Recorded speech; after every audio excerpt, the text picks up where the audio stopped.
দার্শনিক অমর্ত্য সেনের একটা কথা বলা হয়ে থাকে, যেখানে বলা হয় যে সম্পদের অভাবে দুর্ভিক্ষ হয় না, দুর্ভিক্ষ হয় মূলত সুষম বন্টন এবং সুশাসনের অভাবে। আমরা এই সরকার পরিচালনায় মাত্র কয়েকটি মাস অতিবাহিত হওয়ার মধ্যেই আমরা সেই সুষম বন্টন এবং সুশাসনের যে অভাব পরিলক্ষিত দেখছি, তাতে আমার কাছে মনে হয়েছে এই বাজেট আমাদের সামনে এটা মনে করিয়ে দেয় যে আমরা আয়ের তালিকা যখন দেখি তখন আমাদের কাছে আমরা মনে হয় যে আমরা একটা উন্নত দেশের তালিকা আছি, কিন্তু যখন আবার আমাদের ব্যয়ের তালিকা নির্ধারণ করা হয় তখন আমাদের কাছে উন্নত দেশ মনে হলেও ব্যয়ের তালিকার পাশাপাশি যখন আমরা আয়ের কর্ম নির্ধারণ করি তখন আমাদের কাছে মনে হয় আমরা একটা উন্নয়নশীল রাষ্ট্রে পরিণত হয়ে যাচ্ছি।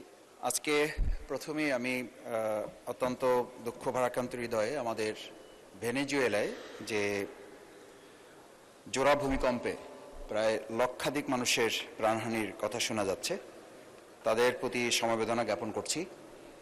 এবং সেখানে আমাদের বাংলাদেশের কোনো ভাই বোন থাকলে সে ব্যাপারে রাষ্ট্রের পক্ষ থেকে করণীয় নির্ধারণে ভূমিকা পালনের জন্য আহ্বান জানাচ্ছি। মাননীয় স্পিকার, আজকের এই বাজেটের ব্যাপারে আমি শুরুতেই দুটি কথা একটু বলে নিতে চাই।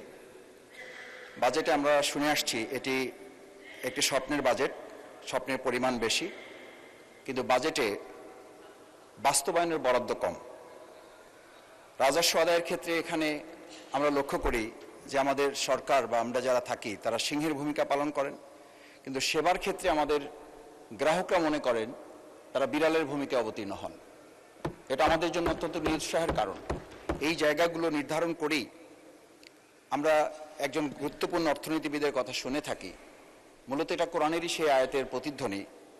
সূরা তালাকে যেখানে 2, 3, 4 নম্বর আয়াতে আল্লাহ সুবহানাহু ওয়া তাআলা উল্লেখ করেছেন, ওয়ামান ইয়াত্তাকিল্লাহ ইয়াজআল লাহু মাখরাজান ওয়া ইয়ারযুকহু মিন হাইসু লা ইয়াহতাসিব।